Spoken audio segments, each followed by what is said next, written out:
Welcome to another episode of the official Catchup podcast. I'm Ben, and I'm with my two, I was going to say co-hosts, but like, I'm not really co-hosts, so that's not really a thing. But I'm with Moza and I'm with Chris. Moza, how you doing? I'm good, mate. I'll take a three-way co-host. That makes us all sound a bit more important, doesn't it? Probably refer to Chris as like producer Chris, isn't it? That's probably Chris's like title, the boss, man in charge. I actually thought you were going to go for something like really posh or something like esteemed colleagues or something like that. That's Parliament. I'll save that for next week, right? That's fine. And of course, Chris, how you doing, Chris? Not bad at all. Looking forward to another episode, I guess. That's it. Plenty to talk about. I'm sure we'll cover the co-winning 8-goal thriller at some point, no doubt. Still licking my wounds about that. I'm not going to lie, lads. But just a quick shout out to our sponsor, the Soccer Shop Direct. Find them on Twitter at the Soccer Shop D. Check out their website, www.thesoccershopdirect.com, for all your teamwear and football equipment needs. So we're straight in the matches. We had a game on Friday night. It was Cumbernauld Colts versus University of Stirling, and it was a 6-1 win for Uni. We all saw this one coming, didn't we? We totally backed. Two teams on a bit of a tough run. We kind of expected the reaction from one of them, and obviously Stirling Uni were the one that gave the reaction, absolutely sort of decimating Cumbernauld on their home patch, obviously at Broadwood. 5 minutes in, after a good bit of interplay, Lewis Kennedy steps into the box and curls one to the top right corner to give Stirling Uni the lead. 15 minutes gone, it was across from left. The Colts keeper doesn't manage to get to it, and Jamie Penker slams it home for 2-0 Stirling Uni. Good to see Jamie Penker back on the score sheet as well. Just after the half-hour mark, a great save from the Colts keeper as Jarvis gets into the box and almost curls around him. Corner comes in, and then Lucas Dizutin, I think that is, fires it home for 3-0. 2 minutes later, it's another for Uni, fired home from the middle of a ruckus of players. The consensus of opinion was that it was James Stokes that put it away. There was obviously a few weather issues during the games at the weekend, obviously with heavy rain and whatnot, but it was half-time, 4-0 Stirling were up. 51 minutes, Colts have responded well after the break.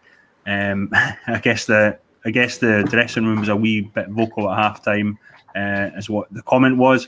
77th minute, they did get a goal back. It would only be a consolation, obviously. Ewan McPherson for 4-1. And the 79th minute, Ewan McGill comes in, who's we've spoken about previously. Obviously, he's came up from I can't remember if it was East of Scotland or under-20s team, but he's came up. 5 minutes in, he gets his first goal. Corner comes in as Penker shot is deflected wide. Ball comes in. With Ewan, with a U again, McGill scores an absolute cracker to make it 5-1 Uni, and it was Ewan McGill that rounded off the scoring. 88 minutes gone, he's only done it again. Hashtag super sub, 6-1 Stirling Uni. Absolute rout for Stirling Uni.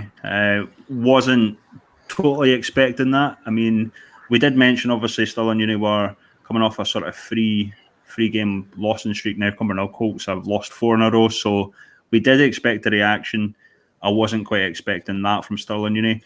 I did think it was interesting that Chris mentioned that he felt had been coming, because they do have goal scorers, obviously. I believe, obviously, Ewan McGill that we've mentioned has been really impressive. Jamie Penker coming back into the team, really. So, great for Stirling Uni, not so great for Cumbernauld Colts. Yeah, it's a bit of an eye-opener, isn't it, for Cumbernauld. We spoke about it before that we don't really know where Colts are this year. They seem to be better than they were last time round, but there's so many teams that were struggling to get a grasp on who they are this season at the minute, and I think Colts are now in that category that it depends how they bounce back for this, because that's not just a defeat, that's a tonking. Whereas Stirling Uni, well, it looks like they finally put it all together, because when I've seen them this season against Broomhill, they created all the chances, they didn't take them, and ultimately we stole a point off them. But if they can keep doing that and making things work, then there's no reason why they can't push away at the top. So well done to Chris and the boys. We never called it, I don't think anyone did, so it's a ridiculously good result. Great result for Stirling Uni, but I think we're always thinking about uni as we're never sure because of the way they obviously they're set up, and maybe it looks like they've got a team this year that maybe can challenge. This could be the turning point in their season where they could become one of those teams where they, I think, was it like top 7 they were last season before everything like shut down. So I mean, there's potential there if they can go on a run now and do bits against other teams, because that's a great result. Because again, like you said, we're never sure about Cumbernauld either. And we're kind of, but 6-1 can't fault it at all. Great effort by Chris and the boys for sure. Just a wee note on that also, I think it was interesting, obviously, having not seen the game, it's tough to really judge defensive errors and individual errors and stuff like that, but it was pointed out by Chris that I think they shut down the Colts midfield, like Stephen O'Neill and guys like that, so I thought that was quite interesting, because obviously you can put it down to defensive issues and stuff like that, but if he's completely shut down Cumbernauld Colts from the back to the front, I mean, it's great, and obviously the result sort of speaks for itself. And one thing I will add, obviously, we want to wish Chris all the best on his from his operation. Obviously, I don't think he was, if I remember right, I don't think he's on crutches anymore, which is great to see. So just hope he recovers really well. So say all of us. Indeed. But that leads us into the game of the week, doesn't it? Yeah, catch-up game of the week. Berwick Rangers versus Dalbeattie Star at Shieldfield Park, and it was a first loss for Dalbeattie. Yeah, sorry to be the jinx for you, Star fans, but first loss in the league has been his ending the perfect start to the season. On the flip side, it's a massive result for Berwick, who needed to kick into life. So, first action of note was 24th minute, big chance for Star, free kick whipped in from the right, a glancing header, didn't catch who it was, but just went wide of the post. And it was a game of few chances until 34 minutes on the clock. Berwick took the lead. Dalbeattie clearance deflected into the path of Lewis Allen. Initially, it was a pretty tame effort that was saved, but luckily for him, it rebounded back to him. He rounded the keeper and put it into an empty net. So that was Berwick in the lead. Jack Cook just afterwards booked for a late challenge outside the box. And the cross came in. Star looking to equalise instantly, hit the post from a header. So that seemed to be their kind of main threat early doors. Other than that, McKenzie free kick fizzed wide for Berwick. Scotty Taylor McKenzie, but by a contentious one right in half time, looked as if he might have been kicked when he was lying down on the floor following a throw. Apparently the officials just didn't see it, and there was a bit of handbags at dawn, I think is the best way to describe it. A few yellow cards get given out unceremoniously. So 1-0 half time to Berwick. More of the same in the second half. 2 minutes in, Allen knocked it down into the path of Taylor, got it out his feet, struck just wide from 20 yards. 55 on the clock, ball flicked on by Smith into the path of Allen again, who sounds like had a cracking game. He found himself 1-1. He did scuff his effort wide of the post, so maybe it wasn't so cracking when it was 1-1 there. And then there was only one real other chance, I know. 73 on the clock, 20 minutes left. Through ball from Harris to Graham Taylor. The winger got his toe to the ball, but the star keeper made a great save to keep the Dalbeattie side in it, but it ended 1-0. Berwick seemed to be the main kind of aggressors over the piece. Star had their chances for set pieces, as we've mentioned, but deserved win for the wee Rangers. I don't know if you guys saw the highlights, but I think they got really, really fortunate with a goal. It was a clearance, bounced straight off the Dalbeattie Star defender's head, straight to Lewis Allen. I did like the fact that the Dalbeattie Star guys actually claimed offside when it hit off their own man. But Lewis Allen, he looked, I gave him a wee bit of stick for his dab goal celebration on Twitter. But to be fair to him, I don't know, he might be a FIFA player, or he might have kids or something like that. But he looked like an absolute standout in that game. Look, I do think he should have buried his second chance. He had a really, good chance. I think in the second half, but just missed it. So. It's kind of what we expect from Berwick, isn't it? Really, I've been saying I don't expect Berwick to score too many goals, and they'll probably rely on these sort of 1-0 results to get them through. But it's difficult for Star. I don't think realistically any of us really thought the winning run would go on, to 8 to 10 games. I was actually looking at the Spartans game, thinking that that's probably going to be their toughest test, and they've just lost just before Berwick. But it's how they react now. We've seen the likes of Bonnyrigg react from a loss or dropping points. I don't quite know if Dalbeattie will react in the same way, but I hope they do. I hope they can go. Maybe not the next game, because I think it will be difficult against Spartans, but I hope they can go another 5 games, winning and whatnot. But I don't know if they've got the quality to do that. Obviously, it's been a fantastic start, but they'll have tougher fixtures coming up than they've had, despite, and that's not taking anything away from them. They have played some decent teams, but there's definitely going to be tougher fixtures for them. Yeah, I agree with that. Lewis Hamilton bringing back the dab, and then maybe next week he'll bring back the floss or something like that if he gets a on goal. That'll be, there we go. If he's listening, like your man. What's the Scottish boy who used to play with Hearts, went down south, does all the fortnight dances and that? Patterson. Oh yeah. Oh, does he? Aye. Callum Patterson, yeah. Patterson, aye. He does all sorts of. He's just a wider merchant, I think. If Lewis is listening, let's see, get your floss out for next week.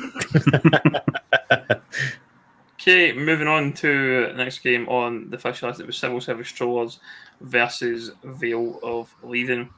Bit of a disappointing result for Vale, a 7-1 win for Civil, and Civil stayed top of the league. Yeah, it's funny about Civil. I think I was quite critical in the first podcast of this season. I didn't really expect them to push or do much. I think it's a wee bit too early to say that they've proven me wrong, but especially against a Vale of Leithen side that we weren't really expecting much from. But it's been a good start, obviously top of the league, similar to Dalbeattie.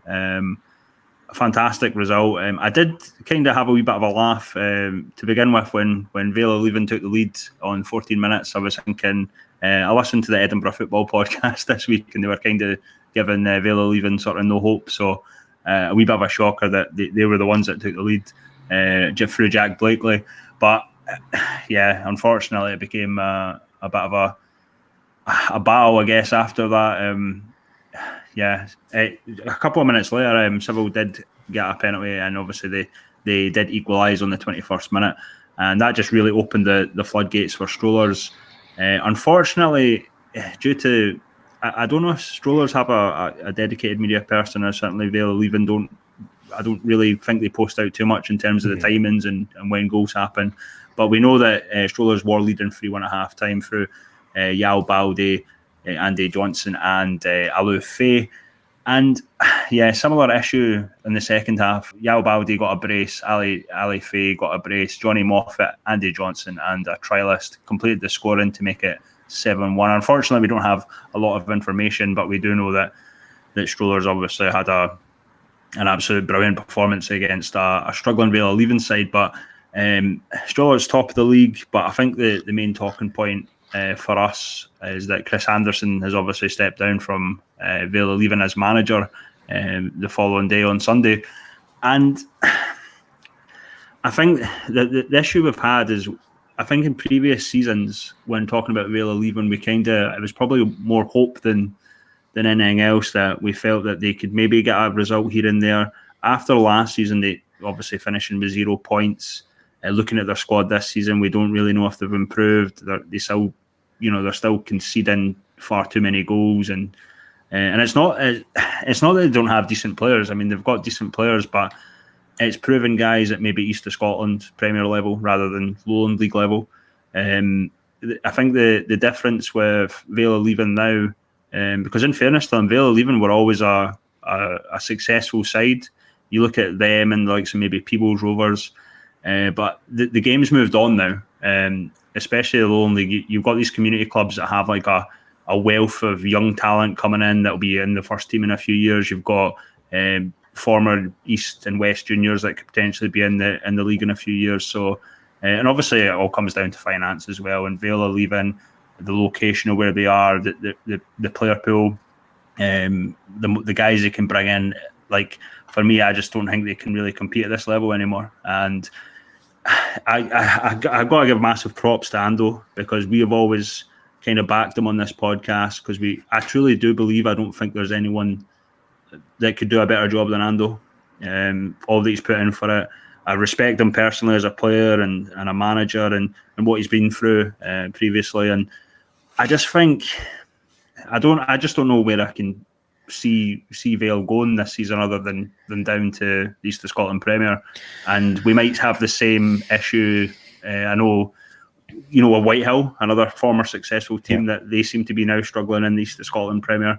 I just think potentially Vale of Leithen, similar to other clubs, might be in a wee bit of free fall here. I don't know about yourself, Derek. Yeah, I mean, this was always the way things were going to happen with the pyramid, because you bring over all these established sides for the junior system who, let's be honest, if you just take them kind of pound for pound, are probably a level above a Vale of Leithen. And that's not anything against Vale, because when the Lowland League was formed, they were one of the sides that stepped up. Other sides could have done it and they didn't. So they're there where they are on merit, regardless of what anyone says. And I've seen a few quite unkind things said about the likes of Vale and other sides like that, which is just completely uncalled for, because they're run the right way. They don't spend money they don't have. They had a manager in Ando who gave everything he had to that club, and he'd done a brilliant job keeping them where they are for 6 years, as other sides have disappeared. Your likes of Three Rovers have gone down, and that could easily have been Vale, but it wasn't. So it's what something had to give eventually. Like, it's pushing a year and a half now since they had a win.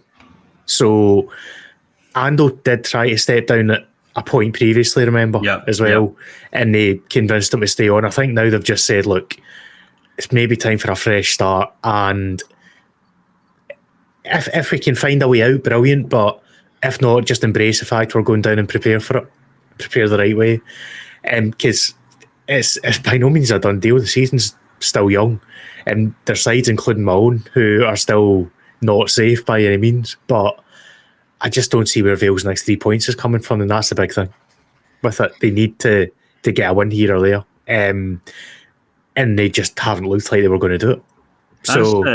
That's the difference, I think, because there's been a few teams. Obviously, there's been about 3 or 4 that we think maybe might be in danger of relegation, but the likes of, say, an Edinburgh Uni, which we'll talk about in a wee bit, but I always feel that they can pick out a result here and there. Whereas I just didn't have faith in Vale. Again, it goes back to being more hopeful than anything else, because we got on with Vale and we get on with Ando and stuff like that. But I don't know if someone coming in can even turn this around, unless the only way I can see them actually maybe bringing in a manager that has links to higher up. Obviously, Ando had his links to likes of Spartans and stuff like that, but maybe someone maybe a youth coach that can bring in on loan a few youth players and maybe do something that way, because they certainly don't have the money of other clubs to spend.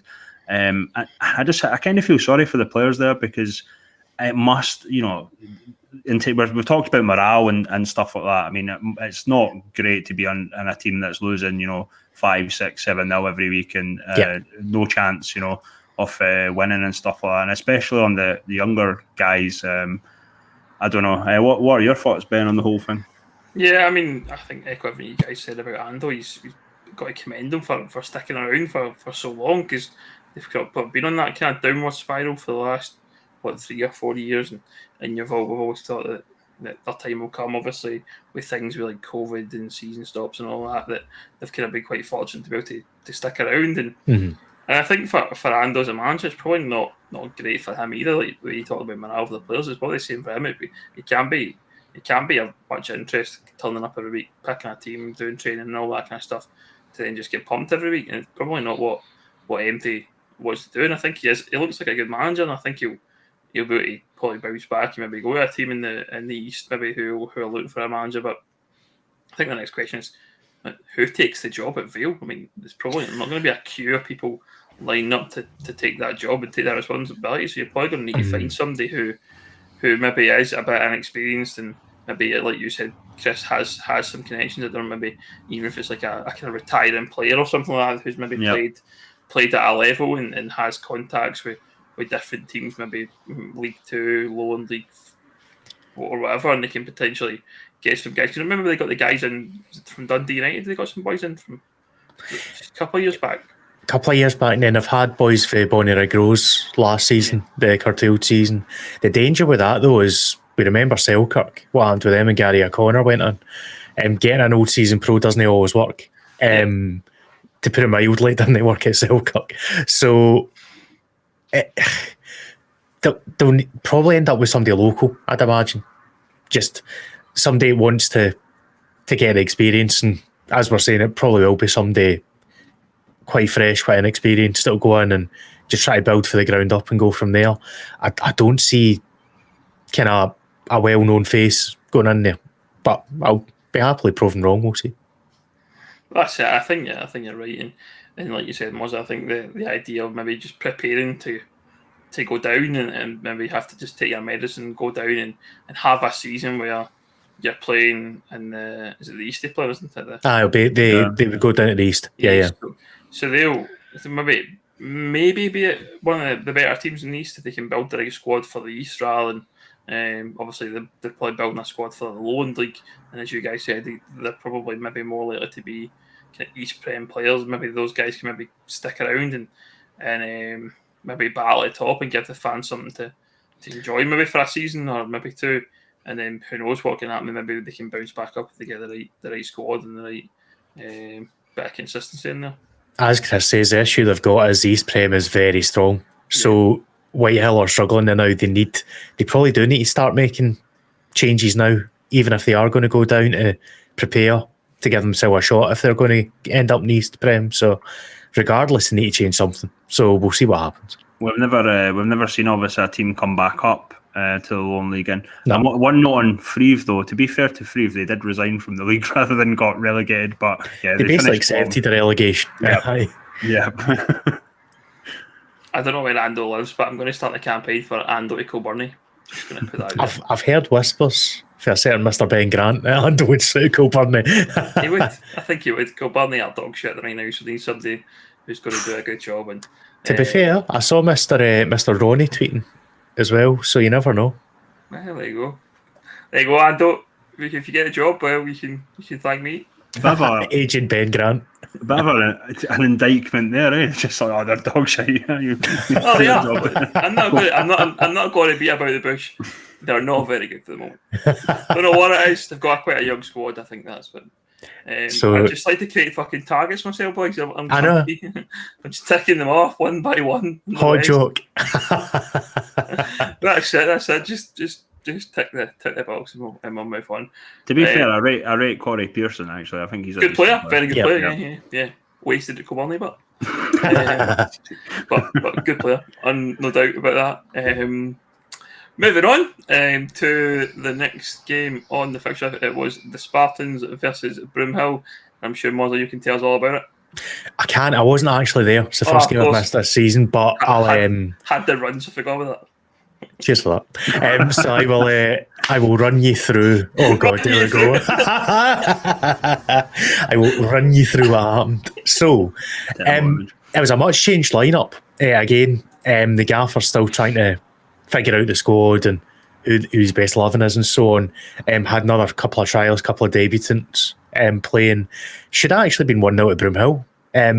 Stevie Barr back in goals, throwing stop, launched the ball forward, caused a bit of a mix-up. So kind of route one, Andy Monk ended up getting it to his feet and knocked it past Carswell. But big Michael Bolo came from nowhere to save a certain goal. Great last-ditch tackle and proving his worth at the back for Spartans. Not long after that, there was a short corner for Spartans, sent to the back post, Mikey Allen in space, and his header was collected by Barzo. But the half-hour mark was where the deadlock was broken, and it was the home side. Scott Maxwell sending the ball across the face of the goal for Blair Henderson.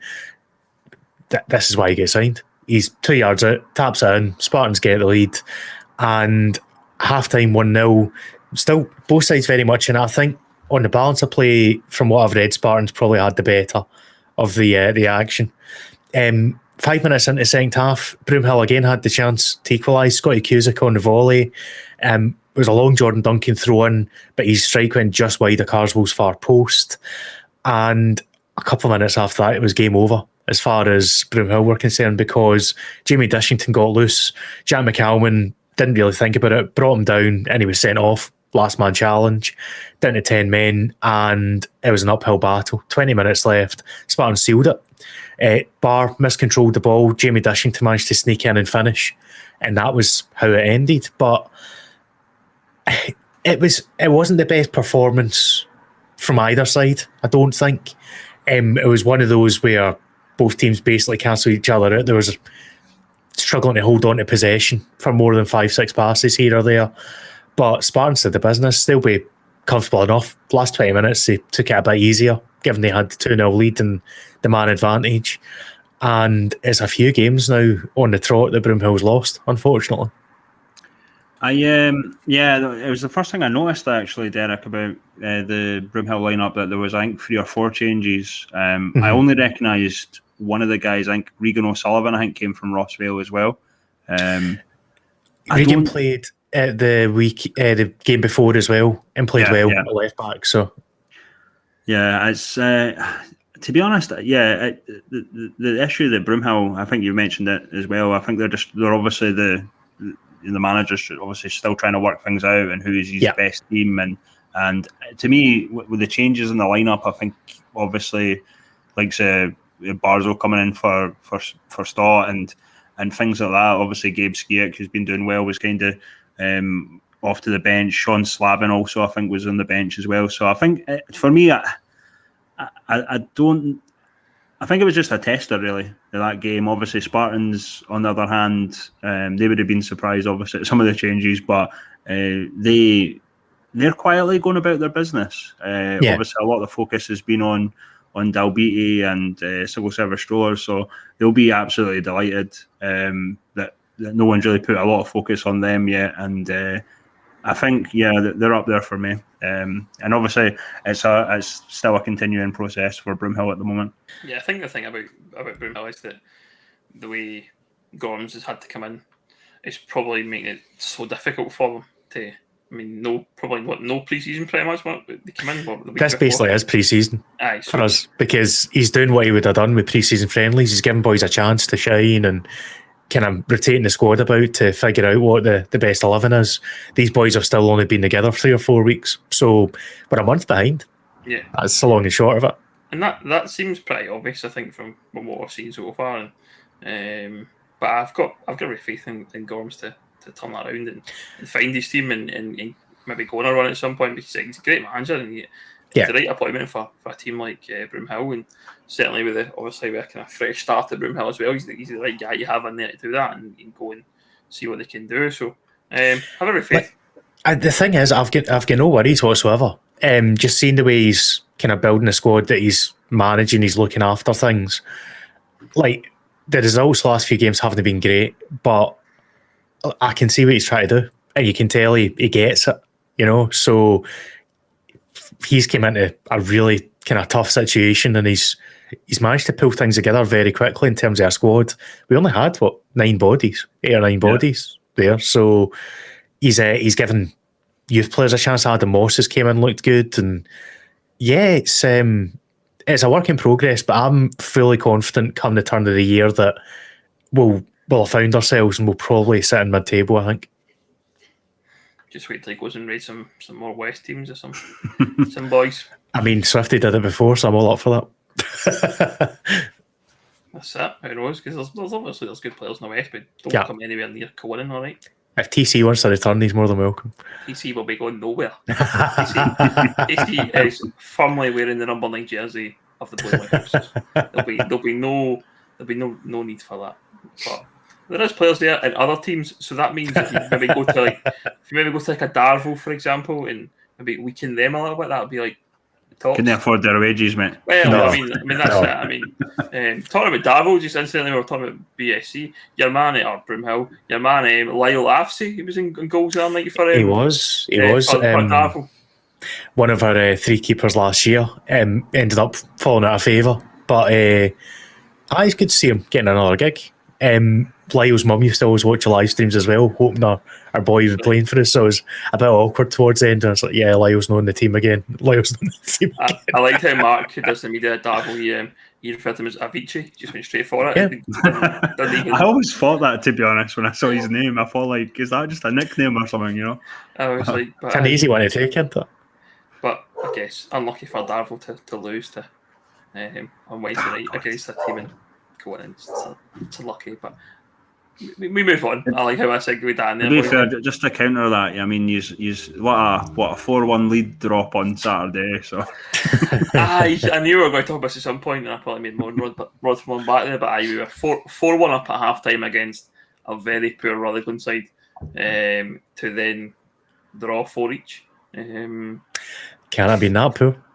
I would disagree with the poor. I think they've got some decent players. Like, I mean, I'll be honest. Right, the first half they were terrible. Right, they were just kicking us right off the park, and I was like, fair play. I mean, that's all you're doing. I mean, the one boy's have been sent off. Absolutely no danger. He got subbed at half time because his next foul was a red card. Like, no doubt about it. But they scored at the first minute of the second half, and it just totally rattled us. And I don't know what happened. And they get it back to 4-3. It gets a bit nervy, and then they score an absolute worldie free kick from about 30 yards, and it's like 4 each, and we just have nothing to get back into the game. But that's the second time we've done that now. We did it against Glenafton last week, and 3-1 up and through 3 each. But long season ahead. But slight review of the Kilwinning game there, a wee sidetrack. That's it. I mean, I missed both the Glenafton and Darvel games because I was on my holidays, on my staycation. Of course, yeah. Staycation. But I just segueing in there, but polite reminder to Gorms, don't take any Conan players. Just going to remind them that. And Moza, if I'm telling you a player's decent at Conan, you don't pass on the message. I don't know, he knows already. I know, but don't come anywhere near. Anyway, back to the Lowland League. Rather than that segue into the West, we're going to Gretna versus East Stirlingshire, and there was a 2-2 draw in the end at Gallowbank. Yeah, a bit of a controversial one. There was a wee bit of back and forth after this game over one incident, but we'll go to the game. Obviously, I was played at Gallowbank, so I think the Raydale Park still sort of. I don't think the pitch is ready yet, so hopefully it will be soon. But yeah, Gallowbank changed the scenery for both sides. Shire took the early lead. Tyler Fulton side foots a loose ball from a Robbie Young shot past Matthew Connolly. 12 minutes in, and Gretna equalised through Josh Cooper, who I believe used to play in the West. I think Port Glasgow, maybe. I've heard, but I'm not 200% sure about that. You might know, Ben. Shire are awarded a penalty, but it's saved by Connolly, who, by the sounds of it, had an absolute cracker of a game. So it was still 1-1 at half time. Former Shireman Ewan Griffiths picked up a booking for a few robust challenges and was shown a second booking and sent off on the hour mark. Unfortunately, he's also the Gretna captain now, so not a good moment for him, obviously, playing against his former side and captain Gretna and getting sent off. I guess what you would think, you saw Gretna going down to 10 men, they did actually take the lead. Josh Cooper again on the 64th minute with his brace, and the 63rd minute, another Shire penalty, which Robbie Young puts away this time to equalise. Rodden hits the bar from wide angle after Turner was awarded a foul out wide. Dean Watson heads off the bar. Another onslaught on the Gretna goal. Just so we know, it's Dean Watson for East Stirlingshire that hit the bar, not Dean Watson for Gretna, since there is Dean Watson. A couple of chances that have hit the bar for East Stirlingshire looked like they were really obviously going for it against 10 men, but it was Gretna that had a chance. Wonder save from Ross Connolly stops Gretna scoring against the run of play, and for the third time on the 90th minute, Shire hit the bar again, but it was a 2-2 draw. It ended, and I'll speak about this incident because obviously it's had a bit of a debate between Jonathan and a few Shire fans, I noticed. So basically during the game, Shire had the ball in the net while Jack Healy was sort of I think he was in the box injured, but he was in an offside position. The ref was happy to give the goal because it didn't appear like the Shire player was like and that, and what I can't remember the word they used, interfering with the play, because he probably wouldn't have been the eyesight being down on the ground. But the goal was chopped off after discussing it with the linesman. Having not seen it, I don't really know. I mean, obviously Gretna will say that wasn't a goal and Shire will say it was, but if the player is on the deck, I don't see how he can be sort of interfering with the play unless he's like right in front of the keeper. It depends if he's getting in the way of the defenders and the keeper. So it's hard for us to make a judgment on it without seeing pictures, without seeing video of it. But if he's interfered with a defender getting across to put a block or a tackle, and then it is interfering with play. If not, it does seem strange that the ref was going to allow the goal and then the linesman said no. So you've got unless the linesman has maybe noticed, say the keeper's kind of assumed it was finished and dropped his guard, or I don't know. It's got to play the whistle, but though that you've got to play the whistle. I agree, but the linesman must have said something that has convinced the ref that he should have chalked it off. It's a strange. Either way, obviously it's probably a better result for Gretna than it is. Obviously, Stirlingshire, I think they'll be disappointed, especially against 10 men not to win. But it did seem like they were really sort of hammering them towards the end, and I think that Matthew Connolly's absolutely played a worldie there. I did hear that he was up there with obviously the new boy Josh Cooper, who got a brace. Do you know anything about this Josh Cooper, Ben? Have you heard his name? I believe he came from Port Glasgow. But I don't know.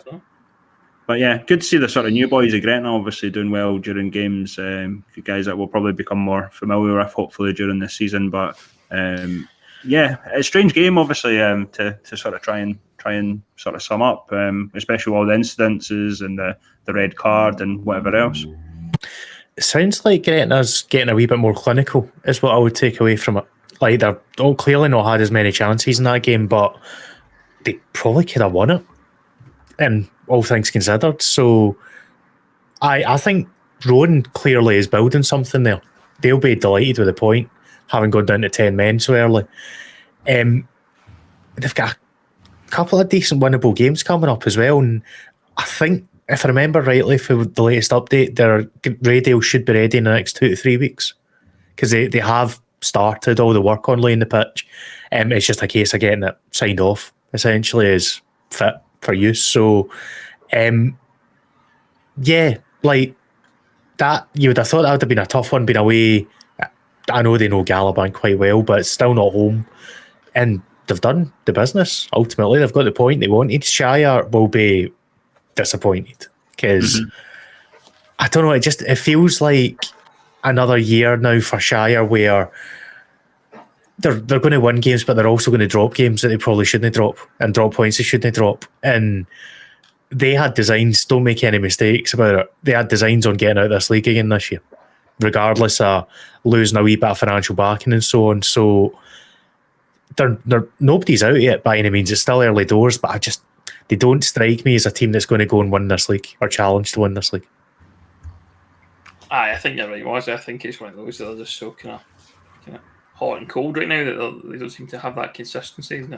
Half the league's hot and cold, though. That's the problem. I don't think anyone's going to be overly consistent. Absolutely, yeah, and that's the thing. I think there's a lot of teams there that are picking up points when they probably you think they shouldn't be picking up the points, and they probably expect them to be winning games. So it's you're right. It's absolutely it'll be I think it'll be tight at the top. I think obviously we've talked about East Kilbride from the start, but I'm sure we're going to them at some point and where they're at. But just need something to chip in.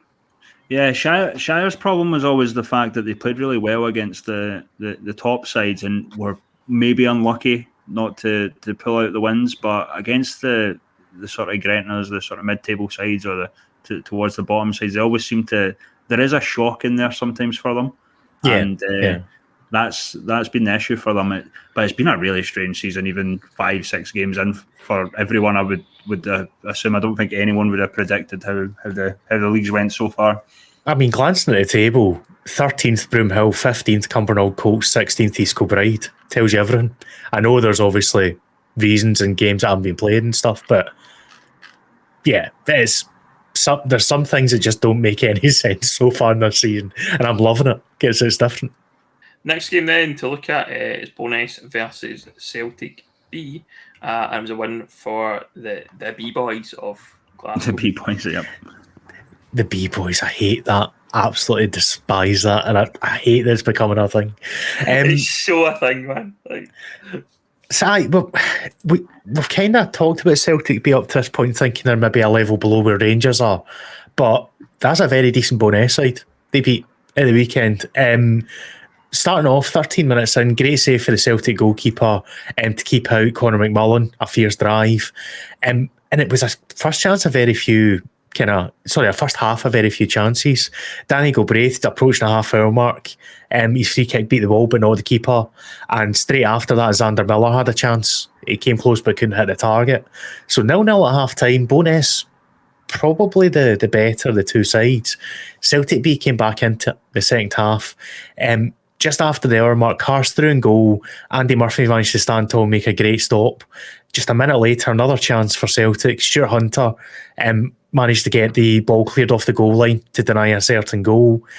And then the kind of main moment with we're approaching the last 15 minutes. Bo'ness go down to 10 men.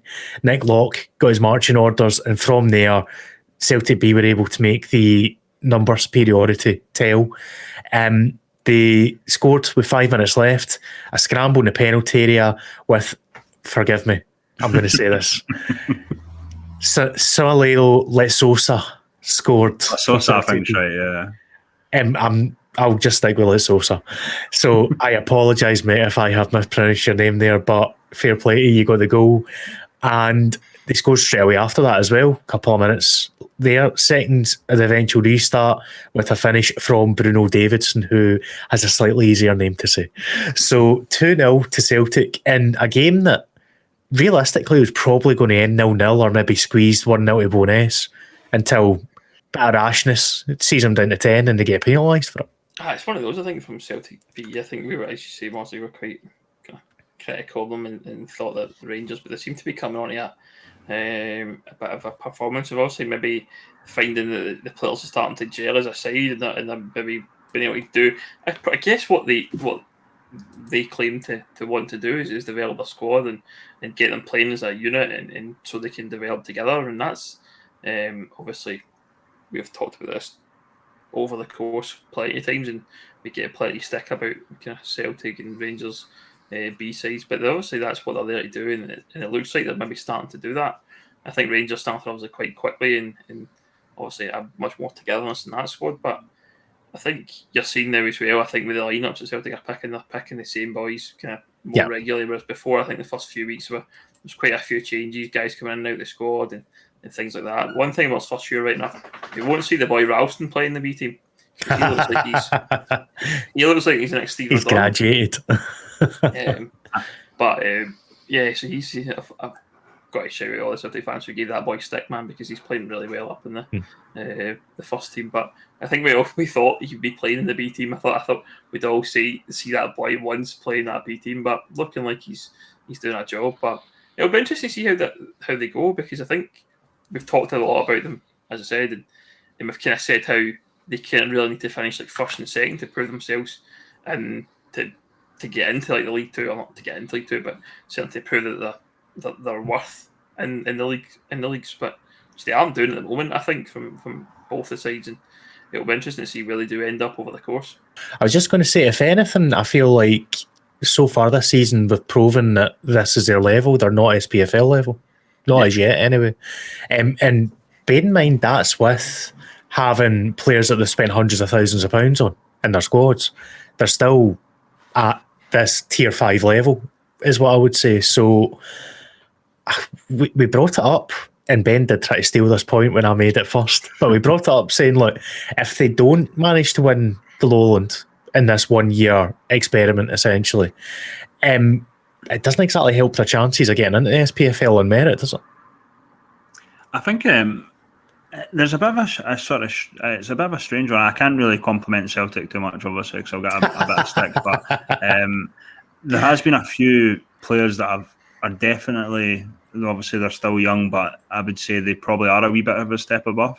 Owen Moffat, for example, he looks like a right footer playing on the left, or inverted winger. He scored a couple of goals. He looks like he could probably be at least SPFL standard. The boy up front, Vata, has been really impressive. So I think overall, probably not, but certainly there is sort of individual players here and there that probably are above this sort of level in terms of their ability. But then again, there's guys in, that are maybe not young guys, but you could probably say that about players all over the Lowland League, regardless of age, and the west of Scotland, east of Scotland. It's a strange one. I think one point I have to kind of bring up, and it's good. I kind of wonder your sort of feelings on it. Is there has been a lot of red cards being given out against teams playing Rangers and Celtic, and there was an incident recently where the Celtic boy, I don't know if you saw it against Stirling Uni, absolutely grabbed the boy's neck, and it was never sent off. Do you think the younger referees would be intimidated by Rangers Celtic? No, it's a conspiracy. It's a conspiracy. Nah. I was just going to ask to get past my tinfoil hat there, but it's a conspiracy. Honestly, it's been brought up. Obviously, it's not Rangers and Celtic though. It's youth teams with 300, 400 fans watching them. So, in fairness, we do need to give props there that the fans have continued to go to these games. Like, there was a theory going about that, one or two you'll sell out because there's not been any fans in grounds, and then they'll lose interest. They're still shifting 300-400 tickets when they're selling them, so we'll see if that keeps going naturally. But I think you're right in that there's players that are above this level in that squad, but overall the level of the squad is no better than this tier 5 level, is what my argument would be. And I think we'll get that proven when we get to the SPFL Trust Cup that they're involved in as well. So we'll keep an eye on that. The other thing is, obviously there have been a couple of impressive performers so far. There's a chance they end up going out on loan to a higher level if it would benefit them. Barry Coffey for Celtic, for example, was slated to be part of their B team. He's now going on loan to the Irish League, the Irish Prem. So, I could see Owen Moffat getting a loan to League One at some point. Celtic, one thing I have kind of noticed, I do believe Celtic have a better, we've kind of talked about the quality between both sides. I do think Celtic have a better depth, not necessarily better quality than Rangers, but I think they do have a better depth. They seem to have a lot more sort of players coming in and out of the squad rather than Rangers, who are obviously you always get like Tony Weston and Leon King and these sort of guys playing. I think Celtic have a bit more sort of, I don't know if they've just included more younger players or what it is, but I do think they seem to have they have more sort of players registered for the B side, if you will. Yeah, I think you're right, Chris. I think looking at the Rangers squad, and if you talk to kind of Rangers fans as well about their squad, there's a lot of guys there, like individually talented guys that they really have kind of ideas that these guys will be in the first team at some point, and they're that good. And I think they've certainly got that. Well, Celtic have that. I'm not too sure, but there'll be some. And I guess for both those teams is the idea of playing in the league is to try and maybe get one or two that can come out and come into the squad, like a Callum McGregor or a Ralston or whoever. That's the aim, is to try and get somebody that can come through and maybe fill a gap in their squad where they've maybe got, I don't really know enough about Celtic as Kelly on the Championship, and I don't really pay attention to the Old Firm anymore now, which is quite sad. But I think that's the idea, isn't it? That both teams will be trying to get maybe 2, 3, maybe 4 players through over the course of the next few years. But backing up on something you said, Moza, about you probably get done to death about this, but the 12-month thing, isn't it? Obviously, if Celtic and Rangers don't prove themselves to be good enough to be in the League Two, what will happen in year 2, if you like? Will they come back? I mean, let me put my cards on the table now for anyone listening. See all this chat about it's never going to be 12 months and that. I can categorically tell you if there was a vote tomorrow to extend it a year, it wouldn't go through. And I can categorically guarantee that for the clubs and what they would vote tomorrow. So that I'll leave it at that. I think that's the thing I'll be talking about for the rest of the season. About the 12 months. It's only 12 months. It's 12 months. You know what's funny? You know what's funny about that whole thing? I know people still talk about it to this day, even though they're now already in the league. But I don't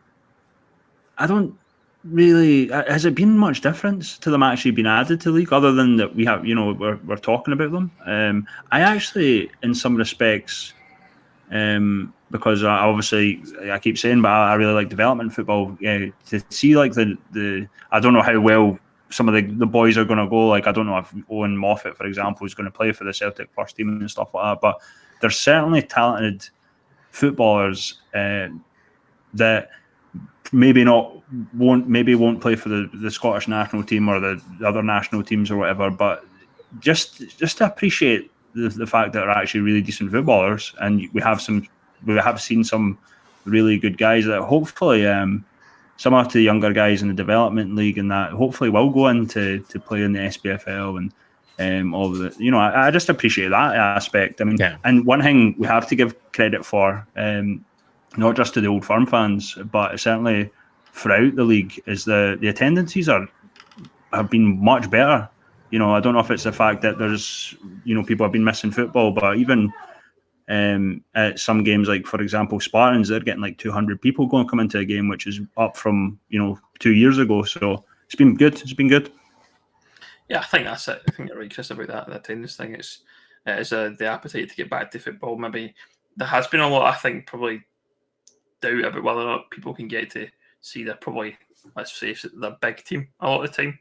In a lot of situations, so you may be seeing a little bit of bounce. I know, like from our own perspective, we were playing Darvel on Wednesday, and we had probably the biggest crowd we've had in about like maybe 2 or 3 years. But a lot of people were it was a quiet Wednesday night, not a lot on people there coming to see probably Darvel. A lot of things to hear. I was just going to ask you if Darvel were your big team there, but I held off. Am I a big team? No, not at all.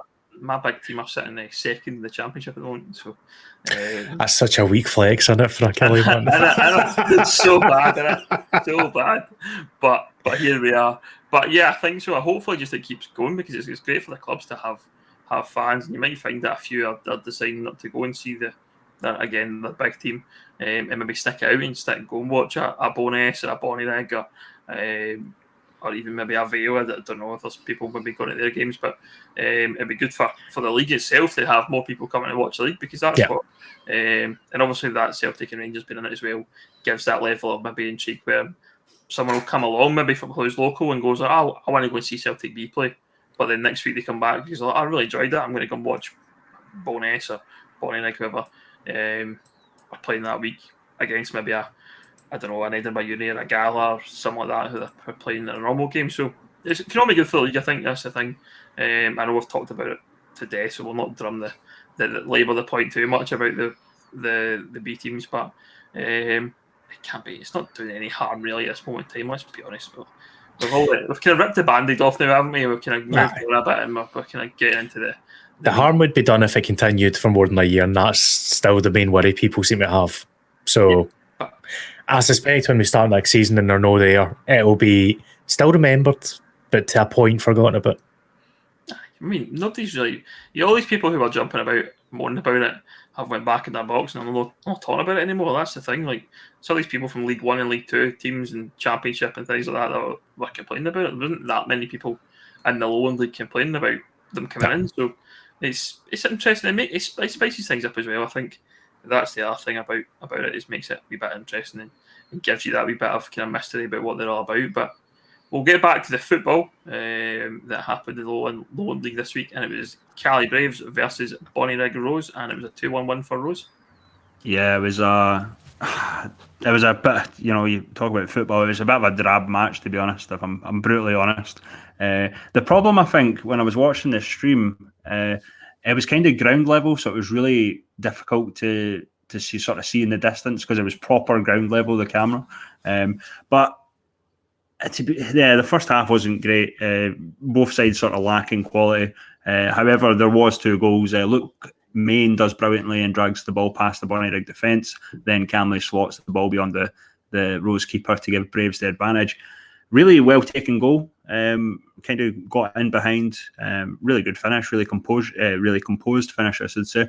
Bonnyrigg did get the equaliser. A cross in from the left, and Kieran Hall managed to get a sort of flying back heel on it. It hits the bar, and the rebound is tapped home by George Hunter. So it was 1-1 at halftime. And I was kind of messaging, well, I guess yourself, Derek, about this game because we were discussing it, and I said, I reckon Bonnyrigg are going to win this with a set piece. And of course, they won it with a set piece. Yep. So on the 78th minute, a fizzed-in corner by Lee Curry, towering header from Dean Hoskins finds the net, and Rose win 2-1. I noticed, I think Bonnyrigg I think they felt that they deserved the win, but to be honest, Caledonian Braves, I think they felt that they were good enough for the draw. I would probably be on Brave side for that one. I don't think there was much quality. I think both teams had a better second half, but I would have said a draw was a fair result. I think Caledonian Braves were a wee bit gutted not to at least get the point. Of course, Bonnyrigg will be happy and delighted that they got the win. I've seen both teams play better. I've seen Cali Braves play better this season, and obviously I know Bonnyrigg can play a lot better. Again, similar to Spartans, I think Bonnyrigg are just going about their business. They've dropped a few points this season, but again, you expect them to be up there. Cali Braves, I think I've actually been quite impressed with them recently. I think I said it in the last podcast. I think they have sort of taken a step forward, which is weird because I actually think last season they had a better team. So I don't know how that works. But I've been impressed more, I guess, defensively, because the one knock on our Cali Braves was always the fact that they were a wee bit static in defence. But Bonnyrigg, we know they're a danger from set plays. You give them a corner or a free kick, it's almost like a penalty. And Lee Curry rarely misses penalties, so that's how I feel about Bonnyrigg with set plays. And Ricky had mentioned that obviously they had trained for that, but obviously it didn't work. I feel sorry for Cali Braves actually in a sense, because I do feel like it should have been a draw, but Bonnyrigg deserved winners, and from their point of view, I guess. These games are the reason why Bonnyrigg will challenge for this league. Like, simple, because they always seem to find a way to grind out points and grind out results, and if they need to line set pieces to do it, so be it. They're happy to. I don't think they've played at their best at all so far the campaign, and yet they're still getting the points on the board. They're starting pretty solid. It's been a big difference between them and East Kilbride. At the start of this season, East Kilbride haven't been picking up anything, even when they've not been playing at their best, and Rose have. So I'm with you in Cali Braves. I do think Cali Braves have been better than advertised, better than we thought. Obviously, I got the chance to see them in the flesh, beat Broomhill. I wasn't fully convinced by the defence that day, but I think up front they were a lot better in an attacking sense, just overall play, than they were last season. They maybe got a wee bit too reliant on McNeil going through the middle at points last year, but they've got several people now who can get a ball, run with the ball at defence, cause trouble, and 3 or 4 guys that are more than happy to chip in with goals. So I think Braves will be fine this year, absolutely fine, but I still think Rose will be right up there. When all's said and done, we'll see if they can push on for promotion or whether they'll be left wanting again. Shame on the person that gave Jamie Walker a wee bit of abuse. I mean, that he's got the best hair in the Lowland League. And I don't know what he'd done. I don't remember any sort of incident that he put in a tackle or anything like that. So, but yeah, Jamie Walker, he skied over a chance, and a Rose fan obviously gave him a wee bit of pelters, and but yeah, he's got prime like, Robbie Savage looks. He does, yeah. So I think it's maybe a case of some jealousy because of that, but maybe somebody mistook him for Robbie Savage, to be fair. It just seemed out of the blue that Jamie got picked on in that moment. It was just like, yeah, what did he do? So I'm guessing it's the hair, but yeah. I need to check this out. I don't think I've seen it. I don't think I've seen this Jamie Walker hair. I need to check this out and see what the you can go back to my live stream. There's your cheap plug. There we go, cheap plug for Moz. Get the plug in early. I think he was getting called Robbie Savage in your live stream, wasn't he? I did call him Robbie Savage at one point.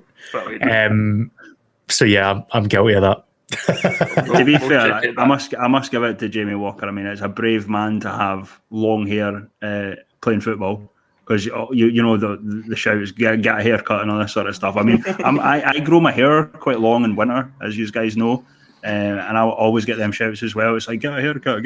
It's like, it's the long hair and the bright boots combo, isn't it? Pretty sure he had like bright green boots on or something as well, so he obviously likes to be noticed. And to be fair, he played very well against us. So yeah, he's been playing everywhere for Cali Braves. Obviously, left back, right back. I think I said against BSC he was playing like right midfield or something like that. Right wing. Playing right wing. Yes. So he's. I quite like Jamie, but utility man. Is he a utility man? That's the phrase I use for that. Davy Hopkins, Mark II. Next game then is Edinburgh Uni versus Gala Rovers at East Peffermill, and it was a 1-1 draw. There. Yeah, not too much to run through here, so I'll go through the chances quickly. First goal, 21 minutes, and it was a cheeky nutmeg from David Maskery, leading to a pinpoint cross. Ben Spellman, main man up front for Uni, headed home 1-0. Gala equalised on half-hour mark, so it didn't take too long. Through ball in between the right back and the centre half, found Buxton parrying a shot into the path of Ali Toure, who stuck it away. So that was 1-1. There was a penalty shout 5 minutes before half time. Maze's dribble from Lawson led to him getting pushed down by the Gala centre half. Obviously, this is from the point of view of Uni, but the ref signalled for a corner. So all square at the break. Into the second half, Morris turned his man. Lawson put Spellman through, and Spellman this time put it wide of the near post. He's not missed too much this season. Bit of a let off for Gala. 55. It was Gala this time in the ascendancy. Miller headed the ball off the far post and away, where had a great chance to score. A couple of minutes later, Buxton made a great save as well to keep out a long-range effort from Jack Beaumont. Uni managed to hold out from the resulting corner, and then final chance of the game, really, 10 minutes left. Maskery finding Lawson at the back post, but his volley was too close to Beveridge in the visiting net. So 1-1. All things considered, it sounded a pretty fair result, in all honesty. Yeah, it's one of the things we keep saying about Edinburgh Uni. They can pull off results here and there. I wasn't really too aware of the Gala scorer. I don't know if he's been a trialist or if he is signed, but I really hope that he doesn't sign, because we can't have two Alus in the league. I mean, Alu Faye has got to be the only Alu, unless he gets called Ali. Ali Toure is fine, but we can't have two Alus in the league. Come on. Fair play to Edinburgh Uni. Really decent result against the Gala team that we had sort of question marks of whether they would be improved this season. I think it's still too early to say. I think in the last podcast I made a bit of a mistake. I think I gave them credit for beating Bo'ness United away. I think it was a draw, actually. So just to correct that one. But probably better result for Edinburgh Uni than it is for Gala. For me, I think that they'll still want to push. Too early to say if they're going to be as good as last season. A great result for Edinburgh Uni. This guy Ben Spellman looks like a bit of a find for Uni. Seems to be getting the goals, and must be an absolute great find again. It's coming back to the Uni side. You don't know what you're getting, isn't it? It's one of those, and obviously getting a player like him, he looks like he's going to be capable, and if he can get the chances, he looks like he's going to put them away. Oh, he's a major standout. He's the guy that I was raving about from week one, when I'd seen him play against Musselburgh as well, that he scored an absolute howitzer for about 30 yards. He's a big, strong boy. He looks like a target man, but he's getting more to his game than that. And he scored a belter against Broomhill as well, a game equaliser. If anyone remembers that goal, that was last kick of the game almost, and he stuck it top corner for 25 yards. So he's very, very good. And I'd be very surprised if he didn't step up to SPFL level next season. Doing a wee bit of scouting on him, actually, just to sort of, for research and whatever. I believe he scored almost like a scorpion kick. I don't know how to describe it. He's put his leg out, and it's honestly, I'll have to send you a later, but it's an absolutely amazing goal. That was obviously in the States, I think, but certainly he seems to be the goal scorer for Edinburgh Uni. It's I feel a wee bit better about Edinburgh Uni than I did sort of last season. I know I've kind of rated them as another team sort of towards the bottom, but yeah, it's like we keep saying that about Dorian O'Gunrow in the sense that they always seem to be quite dangerous going forward. Guys like proper goal scorer now in Ben Spielman, but obviously David Maskery's certainly got a record of scoring goals as well. So it's just in spells of games I think that they struggle if they concede. And then the heads drop. I think that's where they're in a bit of a danger. Looking at the final game of the fixture list, and it was the Sunday's catch-up game of the week. So we've got a double game of the week. One on Saturday, one on Sunday. There we go. That must be our first. It was Rangers B versus East Kilbride, and it was a 2-1 win for Rangers B. Yeah, the reason I done a double is because I think it was less than 1% on the vote. Okay. So it's kind of like, oh well, one's on Saturday, one's on Sunday, so it's like it makes sense to have a wee bit of a double header, isn't it? Yeah, it was Rangers B that took the advantage. A fantastic strike from Tony Weston. I know we've spoken about him. FM wise, Ben obviously puts Rangers B in the lead. 32 minutes, it was a chance for East Kilbride as their shot goal from the corner falls just wide of the post. So it was half-time, it was 1-0 to Rangers. We talked about better performances in the second half after whatever was said at half-time. East Kilbride came out firing. 47th minute, it was Neil McLaughlin scores the equaliser. 54 minutes, it was a chance for Rangers to lead again as Alex Lowry takes a great free kick, but the shot is just wide of the target. 22 minutes played, another good chance for Rangers as Weston drives into the box but just can't find the target. And in the 85th minute, 5 minutes to go, a fantastic effort from Adam Devine puts Rangers back in the lead. I don't know if you guys saw I never saw the highlights, but the GIF that they put out, it looked like a fantastic, absolute rocket of a strike to basically win Rangers the game. There was a red card, another red card against Old Firm, hence why I was asking about a preferential treatment. As Luke Kenny is sent off for East Kilbride after a dangerous challenge. Rangers win 2-1. And just for the record, I don't believe in preferential treatment to the Old Firm sides, but it's always something that seems to come up from other people. But yeah, East Kilbride, their worst start to a Lowland League season, not won in 4 games. I can't actually say this word, so if anyone brings it up, I've basically said I can't say it. But the asterisk, I can't say it. A mixture of asterisk and ostrich. You've just said there. I can't say. I've recently figured out I can't say this word. Yes. Asterisk. Yeah. Have you ever seen the film Hot Rod? Yeah. It's kind of like that. You're saying it weird. So anyway, basically, we had doubts about East Kilbride playing against younger sides and struggling a wee bit with pace. I know they've had injuries. They coming off the Premier Sports Cup, it looks like they're struggling again. I think they've probably went a wee bit down on my book, to be honest with you, because we're still going to have midweek games come with the SPFL trophy if they get further, potentially the South Challenge Cup and stuff like that. So I'm starting to worry a wee bit about East Kilbride, actually, if I'm being honest. A brilliant result for Rangers, obviously. They're kind of up there as well with what they've done. So and to be honest, they've been really good defensively as well. I know we talk about Celtic and Rangers obviously scoring goals, but they're actually looking quite good defensively as well. East Kilbride I'm worried about.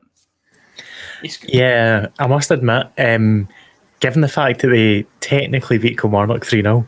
I was coming to make a joke about that. You've just stole my thunder, Mozart. You've just stole my thunder.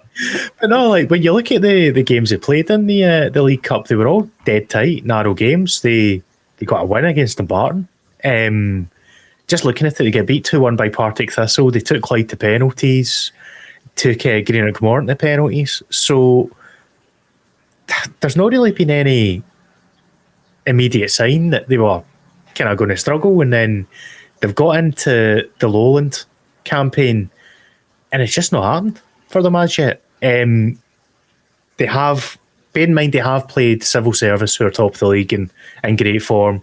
They have played both sides of the Old Firm B sides as well, and they've played Cali Braves, who have already said are quite impressive this year. So they have not had an easy start by any means, but this is meant to be the favourites. It's meant to be the team that has been set up to win this league and are meant to be able to win these kind of games. So question marks are starting to get raised already. I know it's 4 games in, but I mean, they've got Bo'ness next up.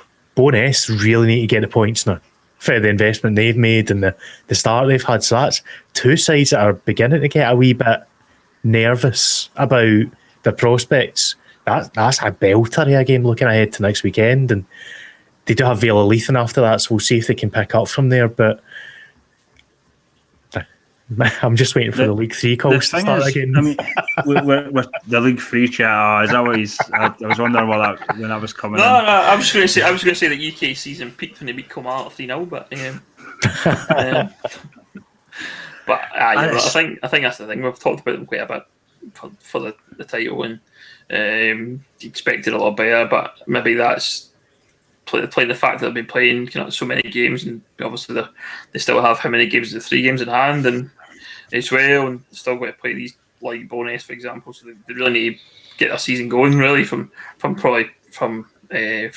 So it'll be interesting to see how they play out, and I think they'll still be there or thereabouts. I don't think, but I think it's going to be across the whole league. It's going to be quite hard to call in terms of will it be Bo'ness, Bonnyrigg,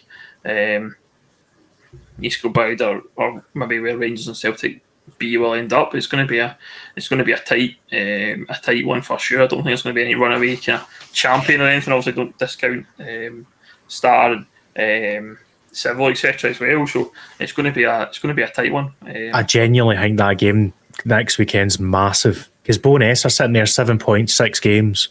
East Kilbride's obviously only got 2 draws and 2 losses for the 4. Both sides are wanting to win the league, and Bonnyrigg are already 6 points ahead. So you lose another one, suddenly you're 3 games behind, and you've got more games this time round to the B sides in there.